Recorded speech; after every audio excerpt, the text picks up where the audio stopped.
এই জীবনে তিনটি গুরুত্বপূর্ণ শব্দ আছে যা বোঝা আমাদের কাছে খুব গুরুত্বপূর্ণ, এবং এই তিনটি শব্দের নিজস্ব অর্থ আছে। প্রথম হলো সঙ্গবদ্ধতা, অর্থাৎ একসাথে মিলে কাজ করতে হবে, একসাথে মিলে পরিশ্রম করতে হবে, সামনে এগোতে হবে। এরকম করতে পারলে আপনার শক্তি বৃদ্ধি পাবে, আপনার ক্ষমতা বৃদ্ধি পাবে, আপনি এগোতে পারবেন এবং অনেক দূরে যেতে পারবেন। দ্বিতীয় হলো আত্মবিশ্বাস। হেরে যাওয়া বস্তুও আবার জিতে নিতে পারবেন। যদি আপনার নিজের আত্মবিশ্বাস থাকে তাহলে আপনি কখনো পরাজিত হবেন না। এবং তৃতীয় হলো অহংকার। জয়লাভ করার পরেও কিন্তু এটা আপনাকে পরাজিত করতে পারে। সেজন্য জীবনে সঙ্গবদ্ধ হন, আত্মবিশ্বাস রাখুন, কিন্তু কখনোই অহংকার করবেন না।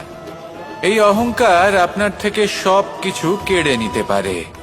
এই অহংকারের জন্যই মথুরাপতি কংস নিজের পতনের দিকে অগ্রসর হয়েছিলেন। এই অহংকারকে ত্যাগ করুন আর আমার সাথে ভালোবেসে বলুন, রাধা রাধা।